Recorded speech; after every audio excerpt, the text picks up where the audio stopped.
So I'm not really making progress, and I know how hard they're training because I see them day in, day out really. So my first question is, what are you eating? And a lot of the times the answer is the same. Oh, I'm eating dead well. Like, I'll just have a steak and 2 eggs, and I'm just like, what else? Nothing. And I'm like, you're not getting enough. Everybody's probably heard the analogy of your body being like a machine. You fuel it properly. If you put the wrong petrol in your car, it's not going to run properly, and it's the same with your body, if you like. And I think you need to look at, I'm a believer, this is just my point, by the way, so please don't take this on as gospel or say, oh, Lee said this, but I don't focus on calories. I don't believe they matter. For me personally, okay, so that's not to say you back home, the calories don't matter, but my thing is, if you're always eating clean, whole foods, then calories shouldn't really come into the equation. And why I can say that is because I'm not focused too much on being a certain size or looking a certain way. I train personally to feel good. And coming with feeling good is also eating good. So my diet is mainly clean, whole foods, fruits, vegetables, lean proteins, and a small amount of carbs, usually rice, sweet potatoes and oats. I just put it down to them 3 things, and by eating like that, I know that I'm going to feel good, and by feeling good I'll also look good because of the things I'm putting in my body, and I'm giving my body enough things to get the right nutrients, absorb the right things, so you're going to feel better. So I'm not a calorie counter, but if you are, you need to be focusing on getting enough in just as much as you're focusing on not putting too much in. And we all know how it goes. You can under restrict and you can be like, right, I'm just going to eat 1,000 calories and I'm going to lose weight and I'm going to do this. But you might lose weight, but it's going to be mainly water weight. It's not going to be fat. And once you start getting to a point where you're happy with the number on the scales, 2 things. Chances are you're probably going to be skinny fat. Probably going to look slim, but you're not going to be toned. And 2, as soon as you start eating again normally, you're just going to balloon back up. So sustainability is key. Find what works for you. Find the right amount of calories, which gives you the right amount of micronutrients, and go from there. I just wanted to touch on that because that's something that's very important. Yeah, for sure. And focus on fueling your body, which is a better %. relationship than going, weigh this weight. Yeah. I understand that you do have to weigh stuff when you're trying to dial in and achieve specific That's goals. what I mean. So calorie deficits for losing weight and calorie surpluses for gaining weight are very logical, very, very logical. I'm just speaking from my own point of view and a person who doesn't count calories and what works for me. So please don't walk away from this and being like, yeah, calories don't matter, I can eat and do what I want. But don't just hyperfixate on the amount of calories that's going on your body. More fixate on the nutrients and the things you're giving your machine to run. 100%. Last one, people who think rest days are for the weak. No, therefore a red flag. And it is a red flag because rest days are not for the weak. Rest days are just as important as your training days, because that's where recovery happens. Recovery comes with muscle growth, etc, etc. But my advice is, if it works for you, do it, but I don't have a designated rest day. For me, it's not like, oh, Sunday's my rest day. Sometimes I'll go 2 weeks on the bounce just continuously training.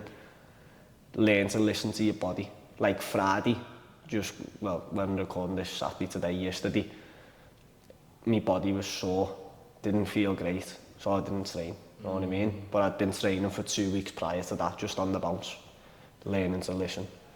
I think, it's not for the weak, definitely not for the weak, but you are a bit weak if you know that you could have trained that day and you just choose to have a rest. Getting in tune with your body is so important. Yeah. Right? And like I said, you don't have to have a specific day where you go, right, I rest on these days, but knowing, right, I know what my body needs today, it's rest, then 100% rest. And alongside rest, learn how to recover efficiently as well. Recover just as hard as you train. So start incorporating massages, start incorporating sauna, ice baths, stuff like that. all that stuff plays a big, massive part in your fitness journey. That's something I'm learning now. I've got a half marathon next week, Yeah. and I've been injured, and I just don't take my recovery as serious as my training, and I'm slowly learning that. Yeah. You know, I need to really take it serious. It's not just about not being active for the day or active recovery and just walking around, whatever. I really need to take it serious and do something. So I'll take that advice as well. If someone listening wants to start their fitness journey, get in shape, whatever it is, what advice would you give to them? Like I said earlier on in the podcast, there's no right time to start. Your brain, once you start thinking about getting in shape, your brain's going to show so much resistance. You don't have to. You'll probably even play games on you. You'll have you looking in the mirror being like, yeah, it's not that bad actually. Because I've been there. Like I've took my top off, looked in the mirror and been like, yeah, I look sound actually. I don't look too bad. And then I've looked at pictures months later when I'm in a better place and been thinking, whoa, you're a mess there. It's mad, you know what I mean? And don't be scared. Honestly, do not be scared. And when you walk into a gym, I know it can be frightful because you've got people who are already in shape, you've got people lifting big weights, you've got people doing this, doing that. But it's important to understand that everybody is there to get better. You know what I mean? And if you go into a public gym, you might get that little egomaniac who walks around thinking he's better than everybody and like give you a funny look, but don't let that person stop you. You know what I mean? And if you're a complete novice and you don't have a clue what you're doing, invest in a coach. Like honestly, I know at the time a personal trainer might seem expensive but you're paying for somebody's knowledge, and what they'll give you back in terms of what you've paid for is absolutely priceless. Because one thing that I tell my clients is, even if they don't decide to carry on, what you're going to get from this is going to set you up for the rest of your life that you can take with you. So that small expense that you've paid is going to pay dividends in the long term, and you'll never waste money that's been spent on investing in yourself, especially when it comes to your health. And that's one thing I say to people now, like, investing in your health is money well spent, and I do that myself now. People with me shopping and stuff like that, that's one thing I don't bend on when it comes to my food shop. I'll spend money on it because I'm investing in my health, and what you get out, what you put in, you get back out. 100%. If someone's nervous about coming to ShredFast, what advice have you got for them? Just come, honestly, just come, and it's easy for me I can sit here and tell you that it's the best place in the world and everybody's going to support you, but you might not take that on board, and the only thing you can do is come experience it for yourself, because it is exactly that. I'm not lying to you, I'm not trying to sell you a dream. You coming to this gym, it's going to make you feel better, you're going to live better, you're going to do better, and eventually you'll become a better person from it. And by saying this, obviously I work here, but I'm not getting no monetary gain. I'm not being paid to say these things.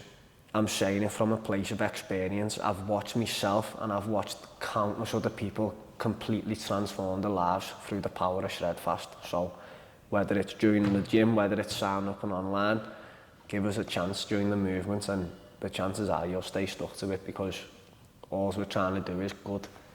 And I think the biggest misconception of especially this place as opposed to anything else, and some people are related to the online and whatever it is, people say we're like a cult. And if you do think it's a cult that anybody's welcome to join. And if helping people better their lives and improve themselves is a cult, call me Charles Manson, because I'm not going. You know what I'm saying? Yeah. But yeah, look, if you're thinking about signing up, you're unsure where to start, drop me a message, drop any of the team a message, and we'll be sure to help you. So you post positive quotes every morning, right? Yeah. When you're waiting for your coffee. Yeah. What's your favourite quote? That's a tough one, that. One that I just live by is be better, do better, live better. And that's like something that I'll always reinforce to myself. Do you have any quotes on your wall, or like little reminders? No, not really. Mine are more notes in my phone. And a quote I really like that come from my friend Kamal. don't settle for mediocrity. And that's something that's the attitude I carry into everything I do. Do not settle for mediocrity, not from yourself, not from the people around you, and not in the things you do. Average is the enemy of great. Yeah, that is it. That is it. Yeah. What's next for you? If we met in a year, what would you be celebrating? A lot of things. My focus right now is just being the best possible personal trainer I can be. And then from there it's just to grow and expand with ShredFast, push this as far as I can, like all the team are doing, change as many lives as we can. And in a year's time, I'd like us as a team to be at the pinnacle of fitness where this brand belongs. And if we've done that, then we know we've done something right. And any opportunity that comes along with that, I'll be sure to snatch it. I believe you. Yeah, 1,000,000%. And everything else is just a byproduct of it. The financial gain that comes from it, it's all just a byproduct of it. If my children are fed and happy, then I'm happy. I believe you. And I think that's the biggest compliment someone can say to you. I remember talking to one of my friends at the run club I go to, and he was speaking about running long distance, and I said, maybe running a 50K next. Yeah. And I know I can say things like that to him. Certain people you can't share everything with, and he said, I believe you. That is the biggest compliment. And especially going back to what I touched on earlier, when you come from a place where people are just like, shut up. Yeah. Where now, if I say something, that is what people will say, I believe you. They're biggest compliments. That, someone saying they believe you, and just me mum saying she's proud of me. They're the two biggest compliments in my life personally. That means a lot to you? Yeah, 1,000,000%. 1,000,000%, because mums are mums, they're the most important.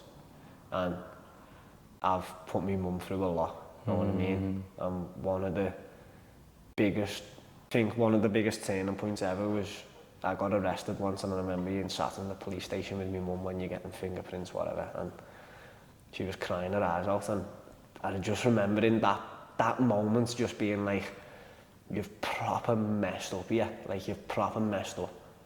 Like you've disappointed, she's crying, do you know what I mean? So now, when I take that moment and I take now where she tells me like she's proud of me and that nothing makes me happier than that. So yeah, that's a big compliment for me. Love that. Lastly, who's one person you'd recommend to have on the podcast? You can give me multiple, but I generally say if one sticks out. For the fitness? Anything. I'll go Helen or Ellie. Helen or Ellie? Yeah. They work from the team, yeah.